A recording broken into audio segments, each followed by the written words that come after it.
Vinny Tortorich here. Hey man, if you're a fan of Izzy, you might be a fan of me too. I'm the guy that gets people to lose a lot of weight. I have something free for you guys. This is no clickbait. Just go to VinnyTortorich.com and there's a big banner. It's a free PDF, how to lose weight. It's an intro guide to NSNG at VinnyTortorich.com. Go check it out exclusively for anyone who listens to Izzy Presley. Thank you.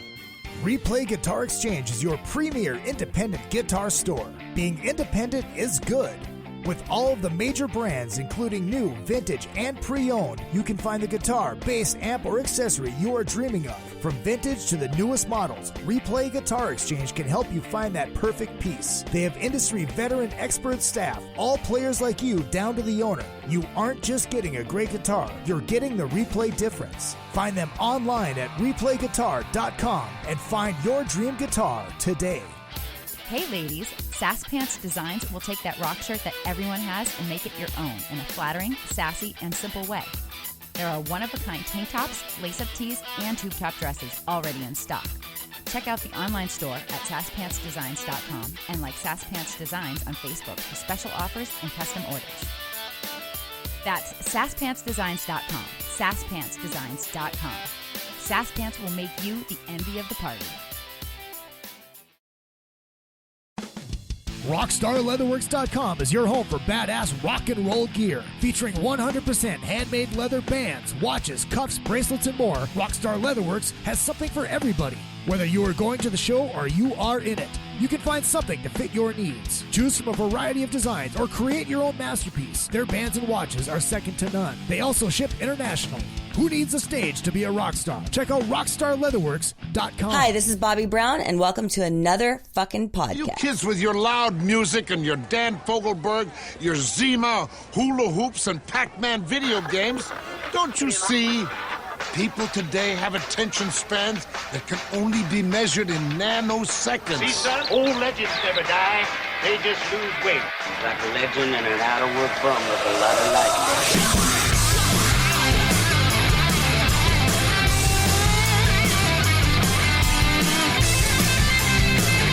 Hello, you crazy dick fucker! Party time! Yes, it is party time! Hello, Hollywood. Hello, world.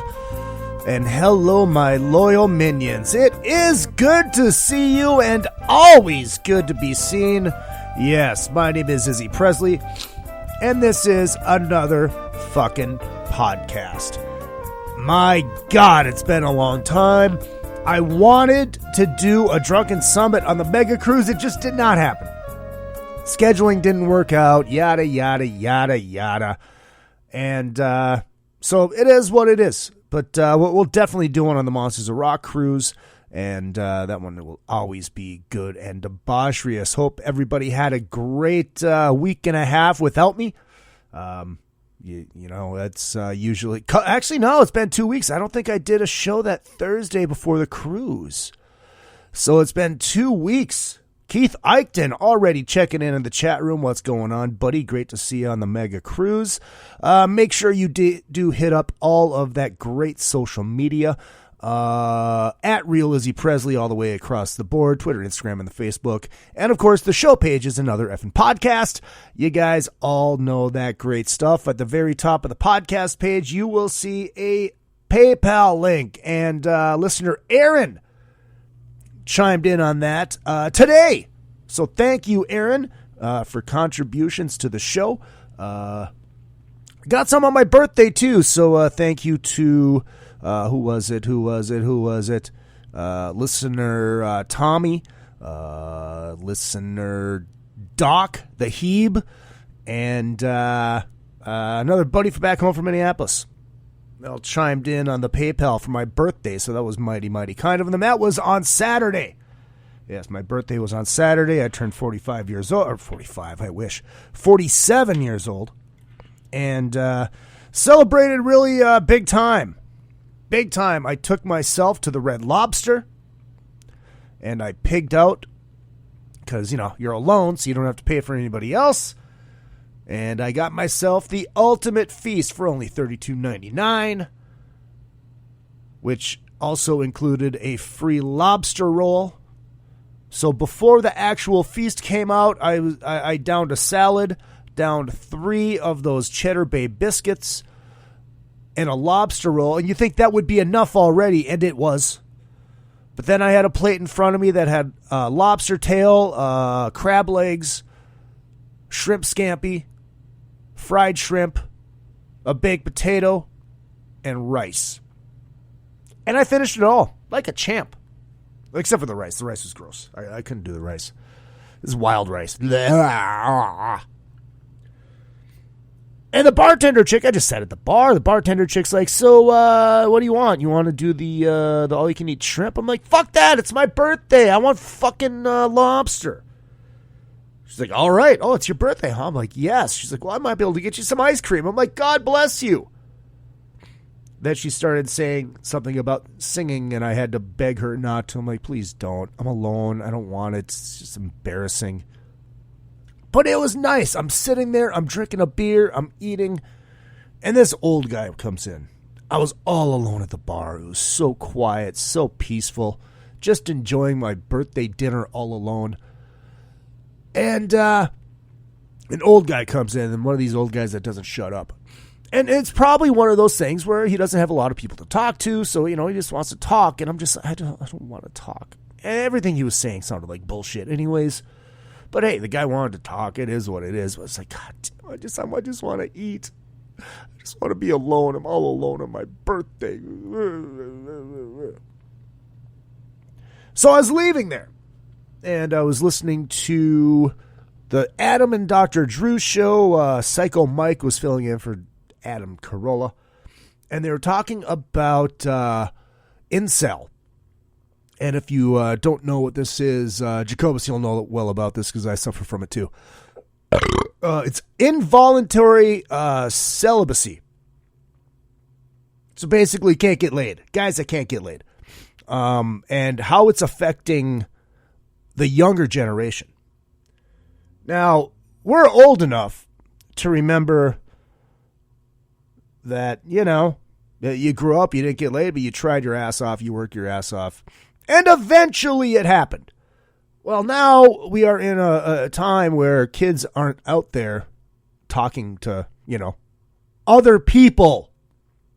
They aren't out there mingling because they're at home on their computer and playing video games and stuck in Netflix world and not out in the real world. Not going out to bars, not socializing. Social skills are very, very, very, very low now. And, they make a good point. It's like the guys that couldn't get laid before are having a harder time getting laid. And the assholes that pull trim are pulling even more trim because that's where the trim's going to go, because these are the assholes that can actually talk to women. And that might be one of these reasons that a lot of this shit is happening, because, with the shootings and all this shit, because guys, they're just not getting laid. These kids are getting laid. This stuff isn't happening. And I think they had a good point about it. Get out there. Fuck. Throw it in someone. You can only jerk off so much, Jacobus. So that was my birthday, and then and they were talking about Joker, and I'm like, God, I should take myself to the Joker tonight. And I did, and I don't recommend going to see the Joker alone on your birthday. But it was a good flick. It was a really good flick. So that was my birthday. Friday night we celebrated. That was the night we got off the MegaCruise. Friday night, I did kind of celebrate a little bit on Friday night. It wasn't intentional, but it was kind of my birthday show. I opened up for Don Jameson, who was recording his brand new comedy record here at a speakeasy in Los Angeles, in North Hollywood. And it was great. I got to get on stage twice. I got paid for it, so I guess that means I am officially a professional comic. And Don said I did great. Don Slade. Courtney Cronin-Dold had a couple great sets as well. So that was great. And, before the second show, I went out for a cigarette, and there's a line out there, and it's a whole bunch of people I know, and there's a fucking birthday cake, and they sang to me. And, I embarrass easy. I embarrass easy. It's weird for a guy that loves being the center of attention. He also hates being the center of attention. It's one thing when I'm on stage or when I'm on a microphone or whatever, but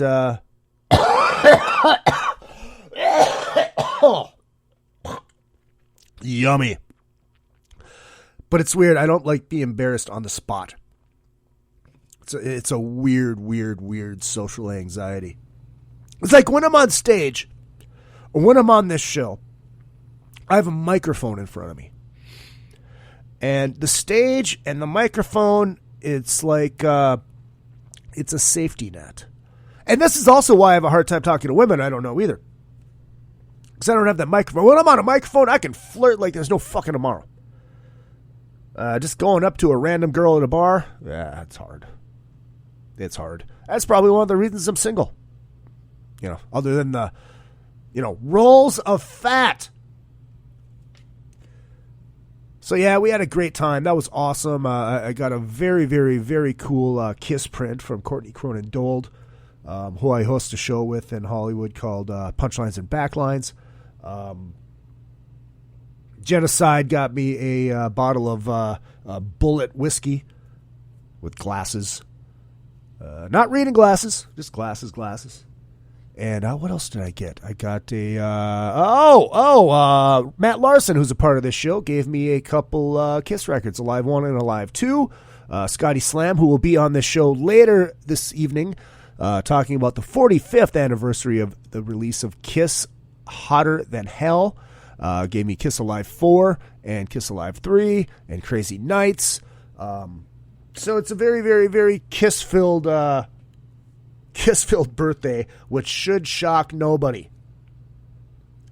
So yeah, it was a good birthday. It was just the actual birthday. I was all alone, so it was kind of weird. But I didn't call anybody. I didn't do any of that stuff. It was just one of those. I don't like bugging people. That's my thing. So that's one of the reasons I don't like making phone calls, because I feel like I'm bugging somebody when I call them. That's just why I didn't do well in sales. Pardon me, I got this cruise crud. You're up for 5 days drinking all day, all night, and then you come home and it kind of takes a toll on your body. So it's kind of catching up with me. So before we get into the cruise, there's been a little Eddie Van Halen news.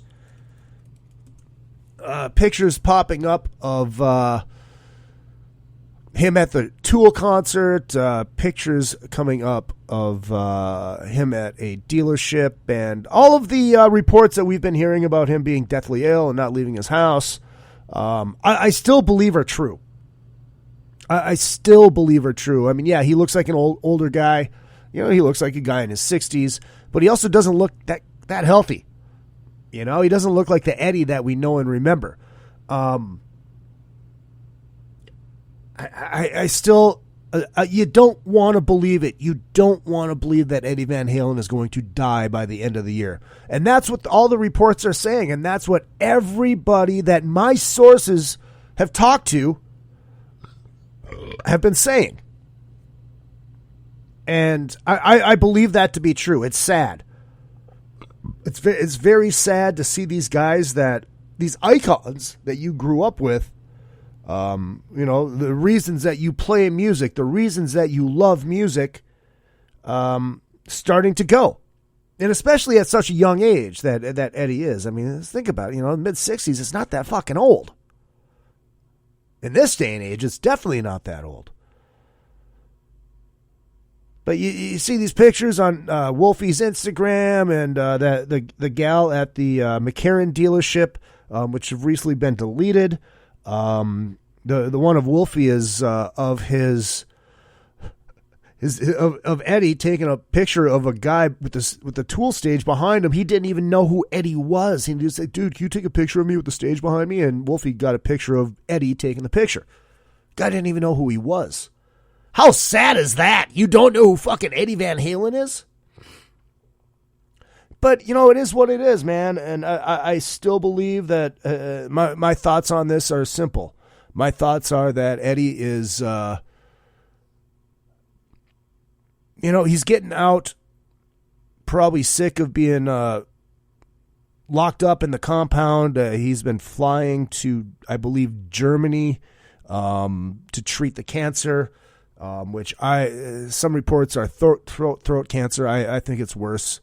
I just don't think Eddie's going to be around that much longer. I really don't. And you can send me all the pictures if you want of him in public, but it doesn't change anything. You know, and mostly because there has been exactly no statements from the Van Halen camp. We hear nothing. Absolutely nothing. These rumors are out there. They've been out there for a month. Started with AJ Benza. And yes, people have been talking, you know, like internally, like, yeah, Eddie's sick, dude. That's why you're not fucking seeing him. You know, then AJ Benza, who will be on this podcast in the next couple of weeks once he gets back to Los Angeles. So I'm very, very excited about it. We're actually not going to talk about gossip. We're going to, I want to talk Mafia with him. That excites the fuck out of me. Because he's got Mafia stories. And if you listen to his podcast, he's got great Mafia stories on his podcast. I highly recommend it. It's called Fame as a Bitch. But when AJ Benza, one of the most esteemed gossip writers this country has ever seen, who's always right, comes out and says Eddie Van Halen's basically on his deathbed, and it sounds like he's eulogizing the guy on his fucking podcast. There's some truth to it. There really, really is. And it's sad. It's super sad. But, you know, it's a wait and see thing. It's like, dude, look, Frankie Banali just came out and announced that he has stage 4 fucking pancreatic cancer. This is why he hasn't been seen playing shows with Quiet Riot. Just say something. That's all we want. Just give us a statement. Yeah, you're showing your face in public, but give us a statement, Eddie. That's all we want. We just want to know what's going on. Not only because we're fans and we want to know, but, because of your family, because of your friends, we want to know. I'm not saying that I'm family or friends with the Van Halens, but I'm just saying this is more than just an aging rock star possibly dying of cancer.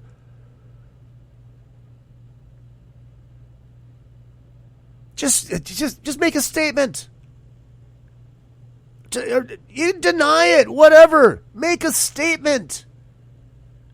Deny it, then all of a sudden, boom, you're dead by the end of the year, and then say, yeah, we were lying, we just wanted our privacy, which is fine. Or just say it, look, I've got cancer. The doctors are saying there's a chance I might not be around by the end of the year. Please respect our privacy. It's not quantum physics. Sad. It's very, very sad. Sledgehammer checking in. Don is a cool guy. I wish he would bring you to his podcast in New York City. I would do that in a fucking heartbeat. I love Don. Fucking love Don. This is the cool thing is Don reached out to me and asked me to help him plan it and do the promo for it. And then asked me to perform. He's like, I didn't want to just have you doing that. I wanted you to perform. I wanted you on stage, buddy. And Don was very impressed. He thought I had some good stuff. He thought I had good material. I had people laughing, which I did. 2 shows. The first one, it was a little shaky because, it'd been a while. Second show, I had a couple shots of Jack in me, and it was great. It was fucking great. I slayed. It was awesome. I was proud of myself. And just, knowing that a pro, well, Courtney's a pro too, but like a pro like Don, who tours the fucking world with bands opening, says, dude, you were great, man. Good job. That means a lot. It really does. And not just because he's a friend. I mean, because he's a pro, Courtney's a pro too. So it was awesome. It was awesome. Bruce checking in says, take off, by the way. Eddie's always been a private dude, but I get the concern of the public. Yeah, it is. Yeah, it's. This isn't Johnny from the Strutt Brothers in Sheboygan, Wisconsin. This is fucking Eddie Van Halen we're talking about. I just inadvertently made a Johnny Strutt reference, one of my good buddies from back home, who doesn't even live in Sheboygan. But anyways. So MegaCruise was fucking awesome. Had a fucking blast. Thank you to the On the Blue family, Larry Moran, Gene Aldridge, and everybody. Bill Devers. Everybody up in that hospitality room that I annoy all day long. Had a fucking blast. Anthrax was amazing. Caught for part of their first show. I didn't catch their second show. Caught part of Suicidal Tendencies, which slayed. Queensryche sounded awesome. John 5. Oh my God. This, I'm sure you guys saw the news about this if you weren't on it. John 5 was playing on the pool deck in San Diego as we were in port. And the way that we were parked, the pool stage, all the mains were pointing towards the mainland and being right on the mainland. And right inside that port is basically downtown San Diego, full of hotels and condos. And let's just say there was a noise complaint. So I was out there watching John 5, and Larry Moran comes walking on stage. He goes, "The police are here. There has been a noise complaint. We have to shut down the show." And this was John's only performance because he actually wasn't on the boat. I mean, he was on the boat, but he wasn't on the boat. He was only there while we were in San Diego. Yes, Keith, it was loud. And then I walked into hospitality. I told him what happened. Like, Larry's just ribbing.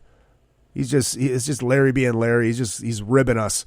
And then I saw a mad rush of people running downstairs. They decided to move the show. They moved the show down to the Bliss Lounges, which is where we do karaoke, and which is where I did my Cruiser Jam. And apparently, Larry came out. He goes, "Moving the show to the Bliss Lounge. Fuck the police." Awesome. And the best part about it was Death Angel played at 12:45, and we were still in port. And we left port at 1 o'clock. So there wasn't any time for the police to come on. It was kind of a big fuck you, and it was cool. Yes, Bruce wants to know, how was Beasto Blanco? They would have been awesome. Yes, they were awesome. I did not see their second show. I peeked my head into the Spinnaker Lounge during their first show, and they were fucking great. Beasto is always awesome.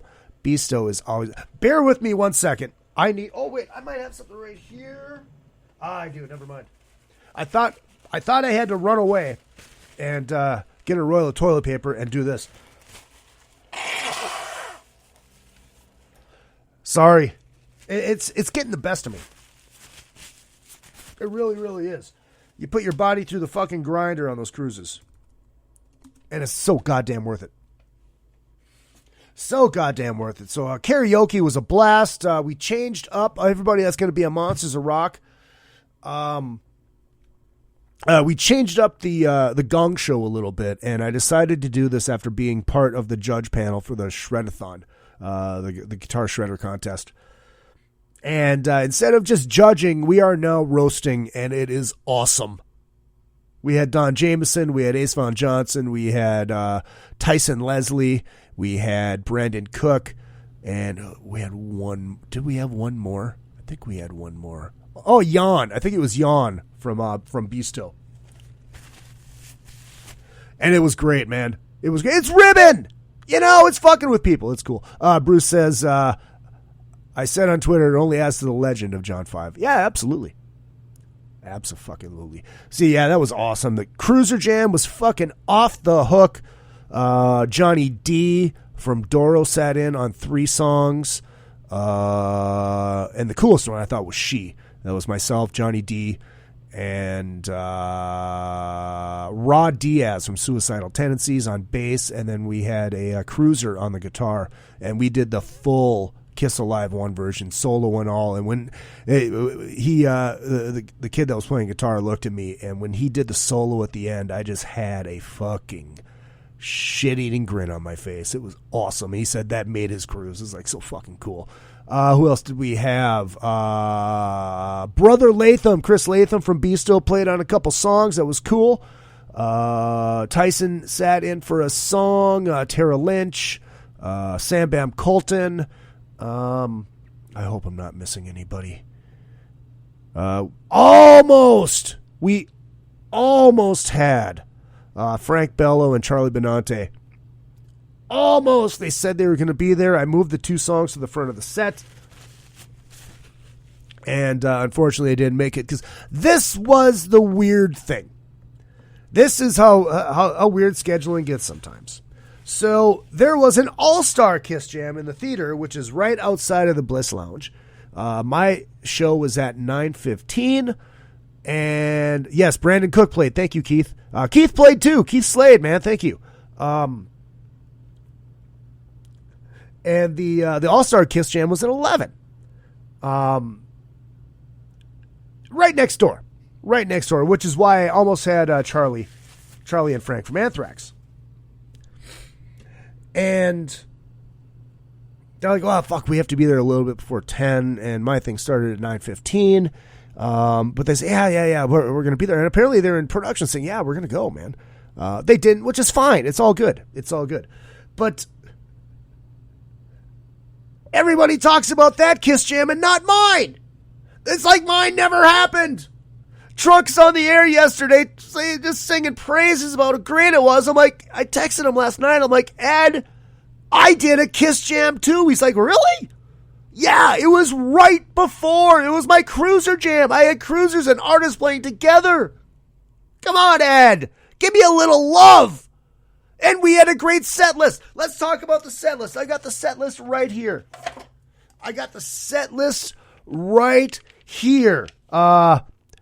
Love Gun, Firehouse, Detroit Rock City, and Deuce. Actually, those got swapped back because of Charlie and Frank not coming. She, Parasite, God of Thunder, Strutter, War Machine, Unholy, Dr. Love, Cold Gin, Shout It Out Loud, and then we threw in Rock and Roll All Night at the end of the set just because. Keith said, "Yeah, that's true. There was a lot of people there in the Cruiser Jam. It was fucking great. We had a packed house, and I don't think it was just people waiting to get into the All-Star Jam. It was great, man. It was fucking killer." Sledgehammer goes, "Did you talk to Charlie? He's a huge Kiss fan just like you." Yes, I did talk to Charlie, and unfortunately, I sank to an all-time new low. I had to name drop 3 sides of the coin to break the ice. And I say that with love because I love those guys. And I actually messaged them that, and they laughed. It was good. But there was the only bad thing about the MegaCruise, which happened, and it's very, very sad. I had my Les Paul with me. My beautiful black Les Paul with the Ace Frehley sticker on it. I had my Ace Frehley jacket on. I'm just fucking ready to go. Get done with sound check. I set it down on the stand. I take like 3 steps and I hear a thud. And it's like, oh God, no. No. And you kind of do that slow turn, and then you see it face down on the stage. And then you do the walk, you're peeking, looking at the headstock, thinking, oh, maybe we're good. And you get up and you see that little smile on the back of the headstock, which means the back of the headstock is fucking broke. Not snapped off, just, cracked. And to that point where it can't be played, it needs to be fixed. I run down to production, tears in my eyes. I need another guitar. Why? I broke mine. Headstock. Grabbed another guitar, went back up there, and, got ready to rock. And I guess Brian went down with tears in his eyes as well. But I'm going to say this, and this means the world to me. The next day, on Thursday, I was down at production, and Larry's like, we're going to get that taken care of for you. Which they don't have to do. I mean, it's rock and roll. Shit happens. But the fact that I work for people that actually care, that actually give a shit. They made arrangements, and the guitar was shipped out today, to answer your question, Keith. The guitar was shipped out today. It is going to Nashville. It is going to the Gibson Custom Shop, and it is getting fixed. You know, and it's just, it's not a huge thing. It's like these things happen to Gibsons all the time. And like Bruce says, it's not a real Les Paul until you have a headstock repair. Absolutely true. Absolutely true. And apparently, there's like a Gibson Custom will pre-break that headstock, and then they sell them for like $10,000 because they sound better. Better sustain, yada, yada, yada. So we'll see. It's getting shipped off right now, and now it matches my V, which is also have a headstock repair. Speaking of gear, first half of the show brought to you by Beater Amplification. I love me some Beater Amplification. That's 2 E's. I wish I could have had my Beater head on the boat with me. I could have brought it because I drove, but just too much. Just for one show. If I had 2 shows, yeah, I would have. But it's just fucking travel light. Guitar in a gig bag, suitcase, and there you go. So MegaCruise was fucking great. And yes, there were some people that didn't get our humor in karaoke, but we've been talking to them on Facebook and smoothing everything over. Now they understand, and there's some that are going to be on Monsters, and I look forward to hanging a meeting with them. So that's cool. Huge thank you to everybody at the MegaCruise and everybody at On the Blue for a great, great time. And I look forward to Monsters of Rock, Cruise to the Edge, and On the Blue Cruise. But BeaterAmplification.com, that's 2 E's, 3 fucking channels of testicular fortitude, hand-wired, hand-built, 100 watts of power. Pull 2 tubes, you got yourself a 50. Check him out. The TCB1, the Izzy Presley TCB1 will be coming out soon. Going to take a short little break and come back and bring Scotty Slamm in studio. And we'll talk a little Kiss. Hotter than hell. 45th anniversary. It is another fucking podcast.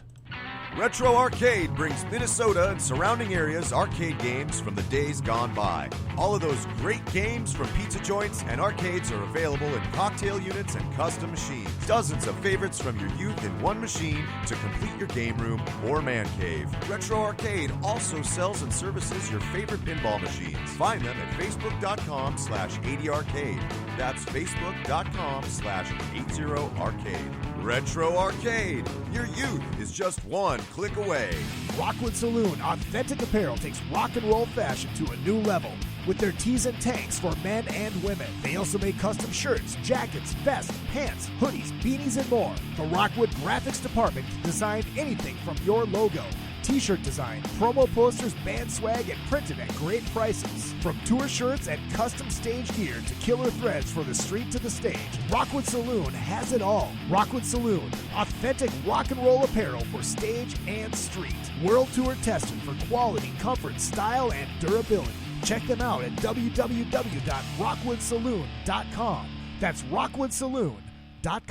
If you need to promote your band or business, or just want to stylize, personalize, or customize your ride, check out vid-decals.com. Want to create and customize your own stickers representing your band, or make your own bumper sticker? Vid Decals can do it. All stickers are printed on quality vinyl and can be placed on any flat surface. Stickers are an affordable way to promote your band or business. Go to vid-decals.com to get started. That's vid-decals.com. vid-decals.com. Hey, what's going on? This is Tom Arnold. I like fat women and cocaine. And you're listening to Izzy Presley here on another fucking podcast. And I know Izzy from Cocaine Anonymous meetings. I've actually seen him at the meetings with Ace Von Johnson from, I probably shouldn't say this out loud, but Ace has got a bad coke problem. And his sponsor is Josh Todd from, and again, I shouldn't say this out loud, but Josh is his sponsor for Buck Cherry. He's addicted to upskirt porn. And they're both being sponsored by the Eagles. The whole band, the Eagles. Anyways, another fucking podcast right here with Izzy Presley, and call your sponsor. Fucking A. Yes, absolutely. Scotty Slamm in studio from Circus of Power. Say hi, Scotty. Hi, Scotty. What's going on? Scotty. How you doing, man? Welcome. I've been here for like 3 years, and this is the first time you've been on the show. It's We all do magical things in this house, and I let you do your magic. Whether it's late night with your porns Or it's early morning with your drinks, or it's late afternoon with your drinks, or it's nighttime with your Well, drinks. you got to do what you got to do a little bit. You know what I'm saying? Second half of the show brought to you by A&P Productions Laser Engraving. That's AP Laser. Check them out. You need a sidearm laser engraved, everything, all that kind of good stuff. Just check them out. AP Lasers. AP Laser, aplaser.com. And also, we got John Palumbo Design. I got to hang out with John Palumbo. He was on the MegaCruise. I went up for his birthday on the Friday before it. And he is back with Dean Guitars now, which is great because now I think I got Dean coming on the show. Dean Guitars coming on the show as a sponsor, and rather excited about that. John Palumbo Design, you have a band, you have a website, you have a small business, you need a logo, you need a website. Hit up John Palumbo at johnpalumbodesign.com. A couple quick questions before we get into the Kiss Hotter Than Hell conversation. Bruce wants to know, as Larry said that MegaCruise will be an annual event.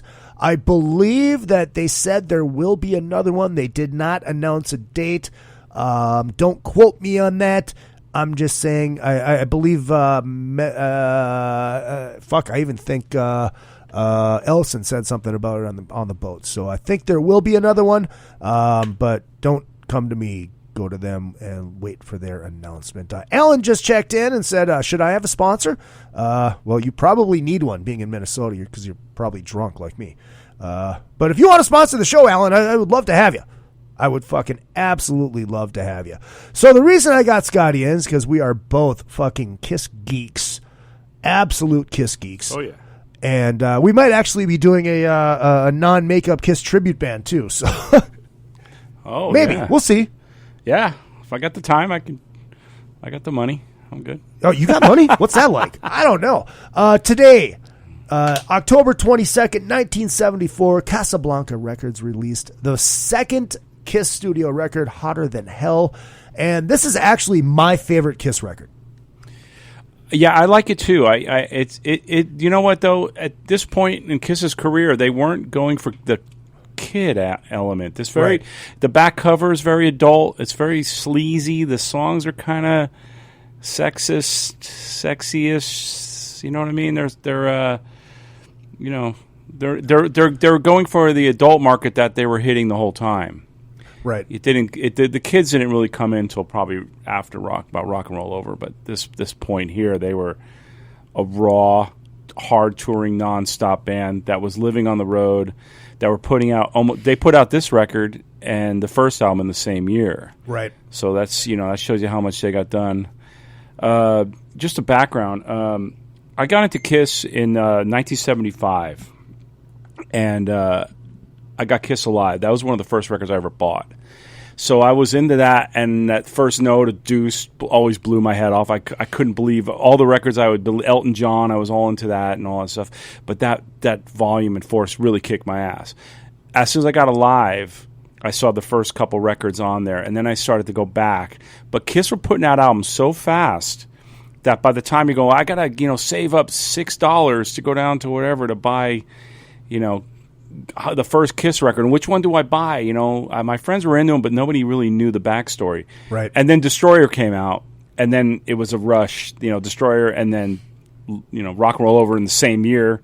My parents are going to lose money on me because I wanted all of it. Right. So I started going back and buying these records, and I can remember I got Hotter Than Hell first because the album cover, I think, is one of my favorite album covers because it's raw. The colors are great on it. It's really weird. It's got Japanese writing on it. It's really weird. They must have hired somebody out of house, and the photo shoot for that is really cool. That whole story there. Yeah. So when I had these records, I had Hotter Than Hell, and I hung it up on my wall. And my dad used to let me hang all my records. I just put thumbtacks in the corner, and I'd have a whole wall of Kiss records and whoever else was popular, Elton John and whatever. But my dad, I remember taking the Kiss record down, and then he looked at the back cover and he saw the naked girl with Peter Criss, and he saw the debauchery going on there, and then he hung it back up, and then it looked weird to me, and I went and looked at it, and I took it off the wall, and he had cut out the parts. The whole back cover, pretty much, like the He cut all the sleaziness out. So there was no more Peter with the topless girl with the star on her nipple. Yep. All that stuff was gone. And I was like, wow, my dad actually was checking out what I was into. And I'm like, I felt kind of good. And I was like, all right, I think I got to start my rebellion phase at this point. Right. But that was like the first record that I really, that and Elton John, the Captain Fantastic had all the naked ladies and the bush. You remember that? Oh, yeah. As a kid, you're 8 when I was, that was 75. So I was like 9. And that record fucked me up. That was like, whoa, Bush, whoa. Yeah. Yeah, did you know that Ace's characters, the Japanese writing, actually spell Ace Fury in Japanese? Oh, really? Yeah. Thank you, Wikipedia. It's on Wikipedia. It's got to be true. When the first time I got Kiss Hotter Than Hell, I bought it at the Wax Museum in St. Cloud, and it was used, but it was the Holland version. It was the Holland import of it, which it was the same record. There's nothing different on it. And because of the way the record is, I thought the record was playing really slow, not realizing that that's actually how it is. Compared to Kiss Alive, yeah. Yeah, so I returned it. That was a problem I had with the record, the first record too. Now I've gone back and heard the first record, a really good, like Sebastian Bach has these wino parties. Yep. And he's got the original pressing of the first record. Of course. Dude, it's the original it's pressing. So awesome, dude. You got to hear this. Listen, you can hear so much stuff. And we put it on, and it's magical, the first album. But I remember getting Kiss Alive, and I was used to those tempos. I'm a drummer. Right. So I'm thinking tempos in my head, and these songs feel live. And it affected my drumming because I always felt like songs should be played a little up live, and that goes pretty much a lot of bands feel like that unless you're on a tape or a click track. But when I first had that, when I got, like you said, I had Kiss Alive, and I went back and started getting the other records. I mean, Destroyer on, there was nothing to compare it to. Right. But I went back and got the first Kiss Hotter Than Hell, and the Dress to Kill was pretty close to the tempos, and there's not many songs on Dress to Kill that were on the live record. But the Hotter Than Hell was really slow. I remember like the song Hotter Than Hell, like, and it was like, and I'm a kid, I'm like, whoa, this sounds like it's in sludge, or really, right? I really questioned, and I was going, wow, that's so weird, because the live record's so fast, and I was used to that, and it felt better. And so, like, you know what I mean? That was one of the bummers. And the production on there's a little muddy, and the drums are recorded in the bathroom or something like that. Well, I think the muddiness that makes it heavier. You know, I as shitty as the production is on that record, I love it. Yeah, it's a rebellious production. It's not like some glossy. Like the first record they had to make as good as sounding as possible. But then there's a thing that with Kiss where they go record to record, and that like their productions, like Destroyer had so much stuff on it, and then Rock and Roll Over they switched producers and they tried to make a New York, like they tried to basically make, the Dress to Kill record, just stripped down. Like if you go to hear Dress to Kill, all the instruments are super tight. It's all like really tight, and it sounds like it's in a box. And Hotter Than Hell has this reverb and like really muddy bass, and it's a fatter sound. But like metal production and hard rock productions weren't really there yet.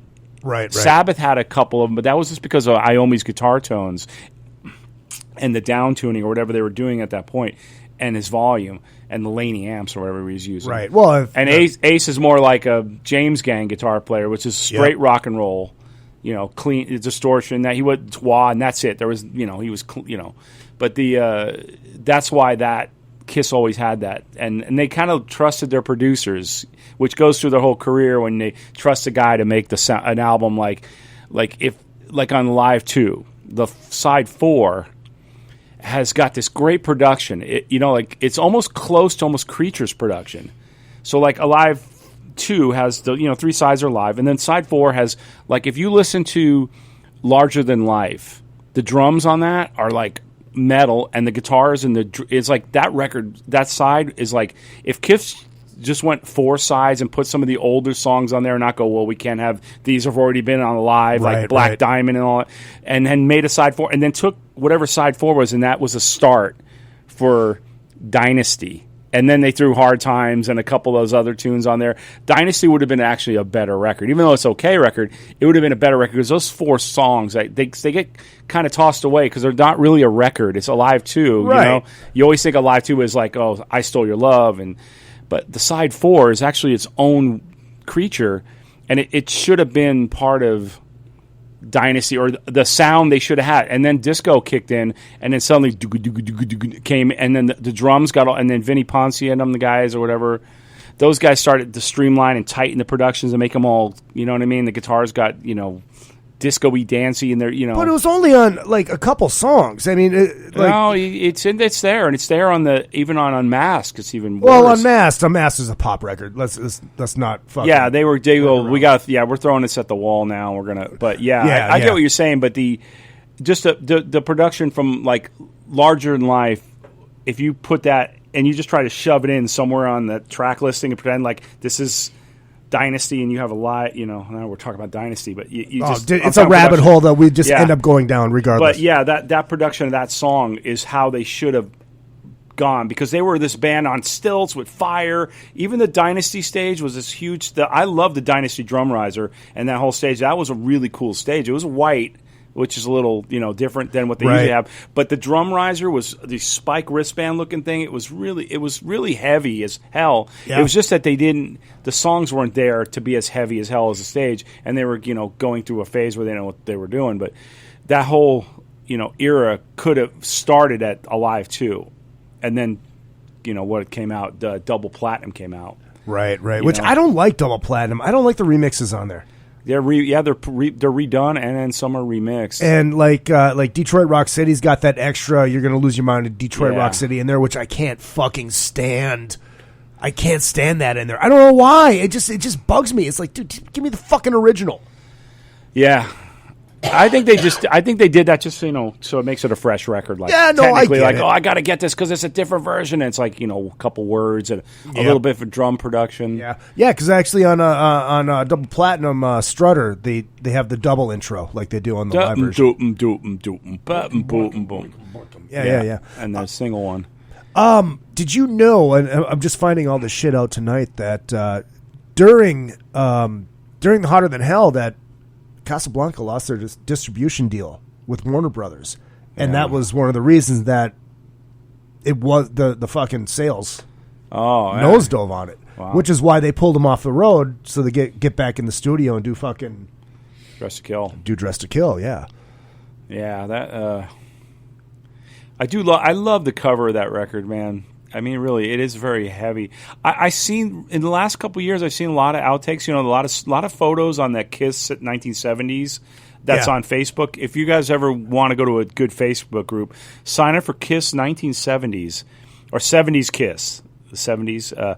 It has all these photos you've never seen. I mean, I'm a huge Kiss fan, but in the last couple of years, I've seen photos like, where do these photos come from? What bed have these been under? Right. You know what I mean? And there's a photo of Hotter Than Hell that's in color. It's a color photo. Really? It's out there. It's super crisp, and whoever has it, you could blow it up, and it's a real photo. I'm not sure if they were originally shot in black and white or they black and whited them and they were actually color. But there's a color one, and the color one's actually cooler. And people have made the cover like a Hotter Than Hell cover, and they've replaced it with the color one.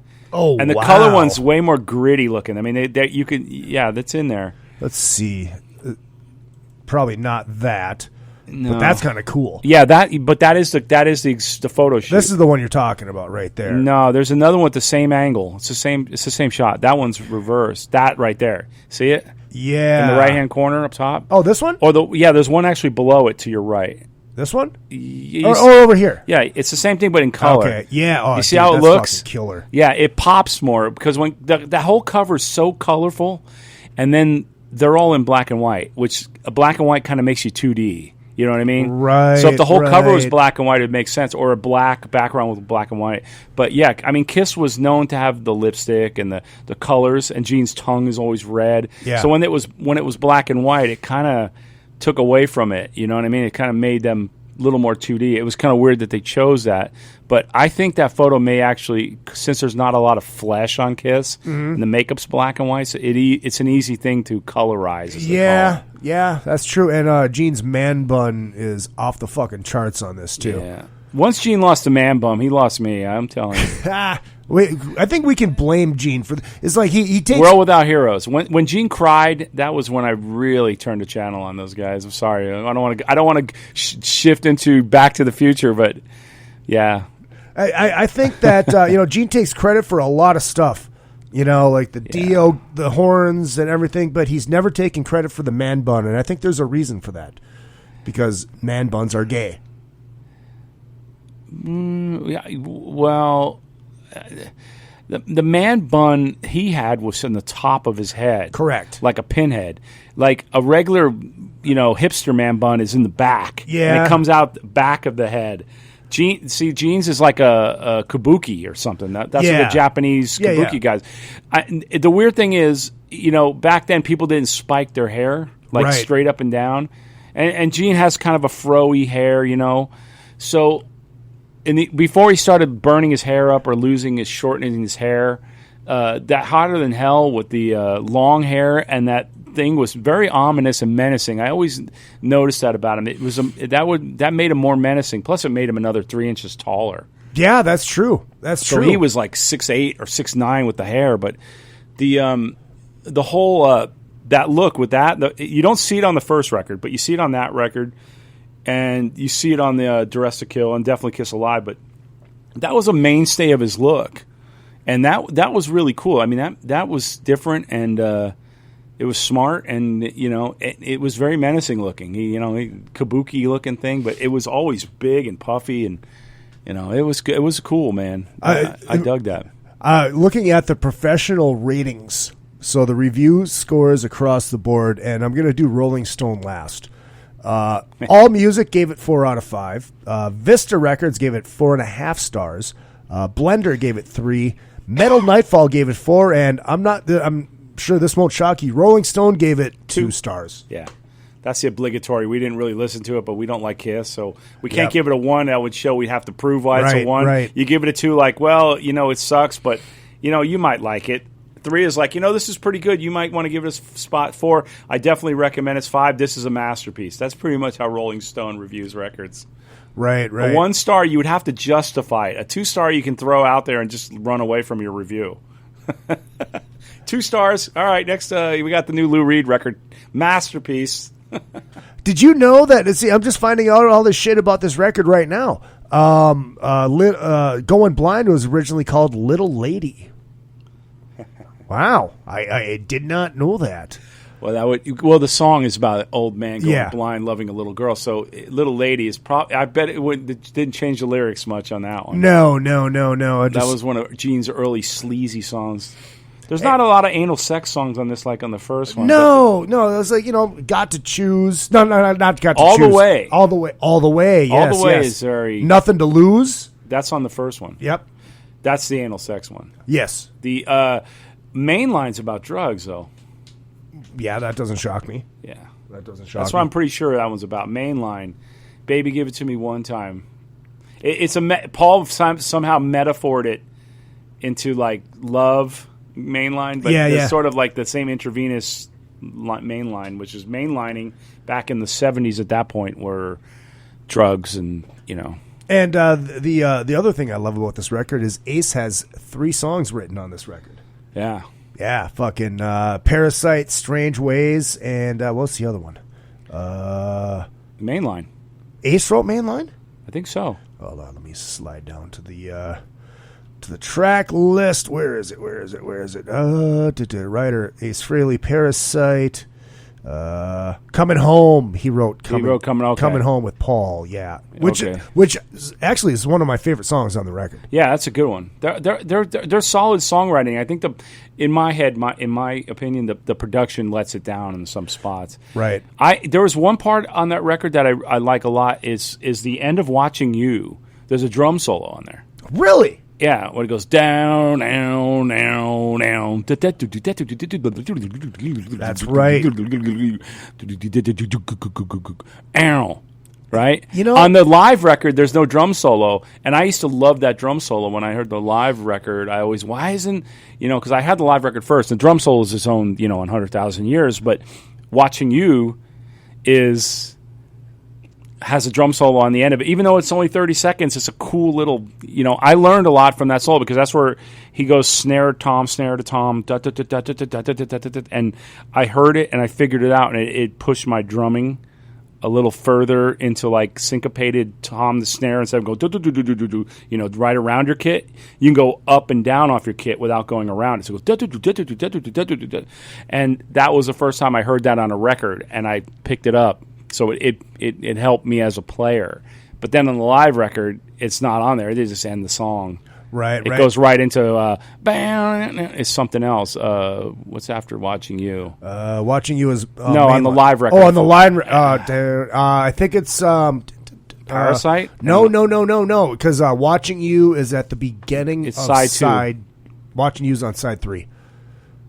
No, side 2, ain't it? No, side 3. And I think I think it kicks off side 3 and it goes right into the one with the acoustic intro. Rock Bottom? Yes. All right, you got that one. I'm going to say this, though. I do not like the studio version of Let Me Go Rock and Roll. I like the live version. Yeah, because that's a party song. Yeah. They play that really fast on the live one. Yeah. So, Slamm, anything else we got to say about Hotter Than Hell here? How do you think it holds up against, obviously it's my favorite Kiss record, studio record. How do you think it holds up over 45 years? I think it holds up good. I think the album cover's great. I think the production to me has always been so. The songs, though, like the song Hotter Than Hell is actually a very heavy and could be a contemporary. You know what I mean? Get down, out, down, it's a very sexy riff, and it's almost like it's still in the modern. It's almost like stoner rock in a way.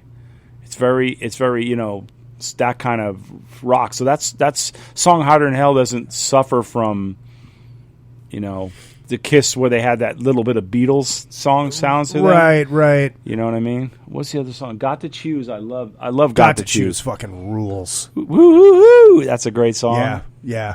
There's a lot of Beatles in that song with the harmonies. And then Parasite. Fucking Parasite. Ace played bass on Parasite. Yeah, Parasite is another heavy that's another metal riff. Yep. And then Going Blind is like a comic relief a little bit. It's like a little, you know what I mean?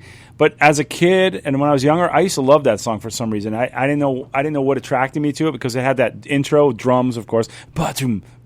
Yeah. Down. Such a cool bass line, too. Yeah. That song is a very Beatles song. That's like, one of those, Beatles, mid-year Beatles stuff. Not Let It Be, but, Yeah. Like... Actually, I think one of my favorite songs on this record is All the Way. I fucking love that. Down, bow, yeah. That's a cool fucking tune. The main lines, Coming Home is good. Coming Home. Strange Ways is still another heavy song. Ace still plays that. Yeah. And it's considered his best solo. Yeah, like side 2 is all like kind of B songs, but they're all like solid songs that aren't really corny. The whole record isn't really corny. There isn't any covers on there. They're not doing Love Theme from Kiss, and they're not doing like they did Then She Kissed Me and those kind of songs where it's like, let's throw a cover in there. And then I hate to break this over, but except for God Gave Rock and Roll to You, which is like a hook from hell, all the Kiss covers from Dynasty, or except for 2000 Man is actually cool, but back Kiss just chose the wrong covers. Like I think Gene chose them. He was like, these are kind of poppy. I like these. Like, Dave Clark 5. Everybody likes Rockin' in the USA or whatever that one is. Actually, I kind of like that. Yeah, but it's cheesy. It's like Kiss is not really. They're not there with you. You're a 12-year-old boy and you're getting the Dave Clark 5. Yeah, that's a good point. Gene was 12 when the Dave Clark 5 came out. I wasn't. I'm listening to Foghat and Skinnerd and stuff like that. And that song comes on, it's like Kiss is selling out in my head. And the thing I like about this too is 3 of these songs. Well, actually, one of them didn't end up on the actual original release, but 3 of these songs were on my favorite Kiss live record, Unplugged.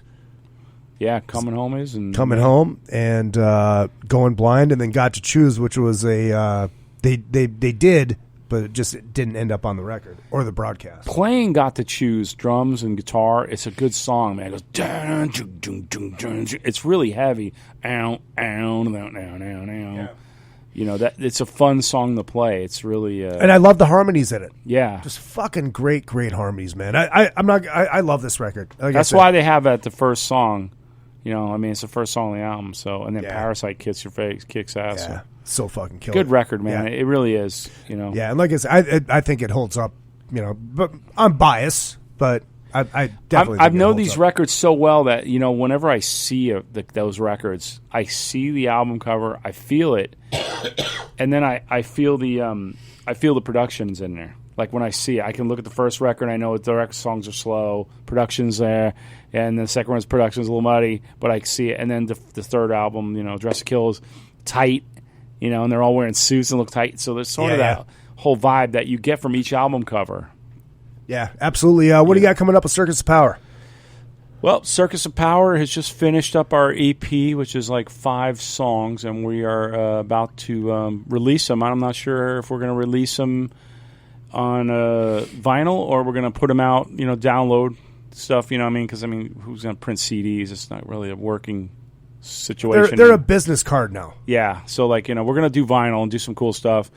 We're looking into some shows. We're got our booking agent, I think, back, and we have some stuff coming up. We're starting rehearsals up again. In the last year, we recorded like 6 or 7 songs. We released a couple of them are out right now, but we still have like 3 or 4 in the can, and we're going to put them all together and make one regular record. We were kind of putting stuff out one thing at a time.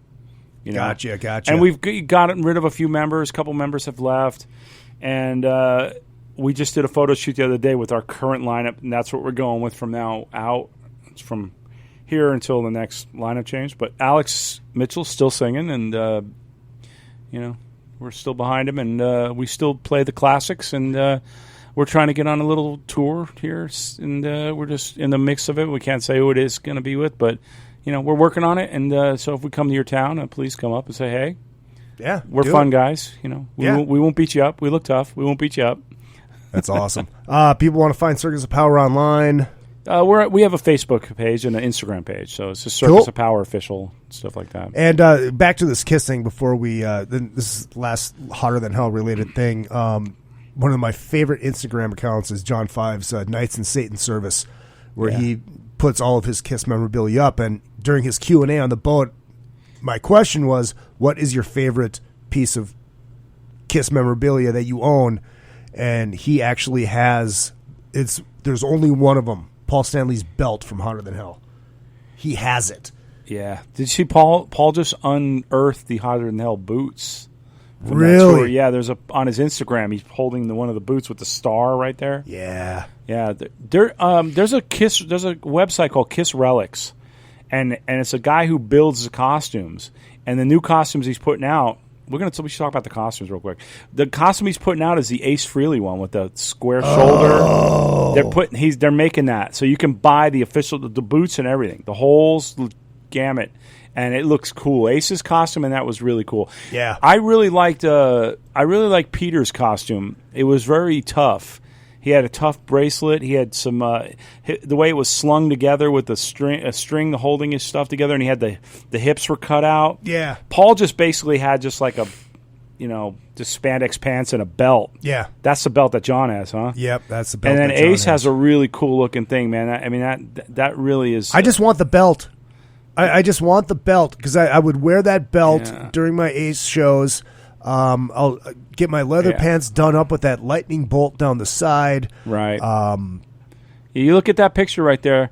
The Paul doesn't have the right boots on. You see that? His boots are but he uses those ones with the stars.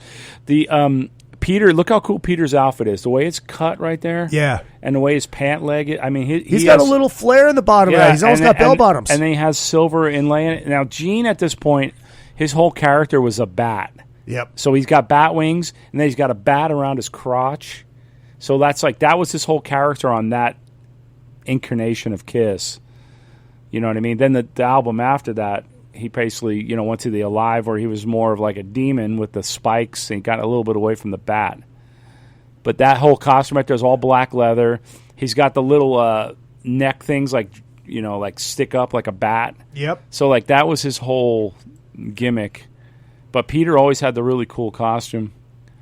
Yeah. I just love that fucking ace belt. Yeah. Just dude, I'm rules. telling you, that Relics thing has the whole costume. I don't know if you can order pieces, but let's go on there. Okay, Kiss Relics.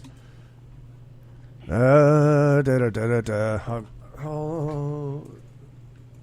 it just KissRelics.com? Something like Kiss Relics, hotter Ace Frehley outfit, maybe.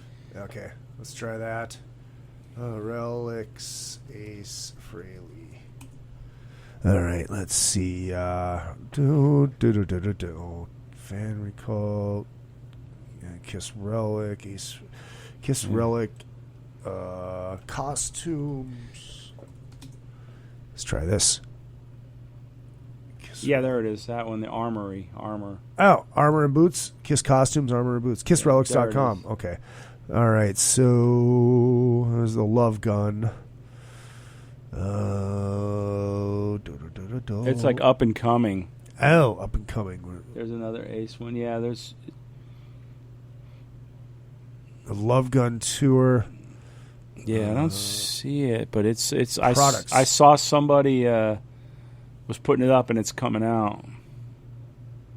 Yeah, they don't have it up yet. Yeah, it looks cool though. I mean, it's pretty simple. I mean, you could pretty much make that because I mean that whole shoulder piece is pretty much just a piece of cardboard. Pretty much looks like it just goes over the shoulder. Yeah, they don't have the prices on. Oh yeah, they do. They you can buy pieces. Looking at the Love Gun one, the vest. Put Ace Frehley Hotter Than Hell costume in on your search, and then that might come up. It might be somewhere else, but that's where I wanted to get the jean boots just to fucking have them because you got to have. Try the regular search like your Google. All right. Ace Frehley Hotter Than Hell costume. It's amazing radio when you're, Googling Google stuff. with us, everybody. We're going to Google it now.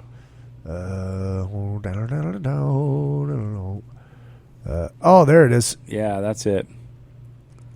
But, yeah, I mean, there's like a little cottage industry where people, are making costumes. These are tiny. These are toys. Oh, they got the Gene Simmons one with the red on it, though. That's the cool one right there. The one where that's the back of Hotter Than Hell where Gene's blowing fire, and he only wore that one time. He has this chest piece that has all these like rivets in it. It's a very, very black metal looking heavy outfit. And they got the Ace right there. There's an Ace one where Ace is dressed like the scientist.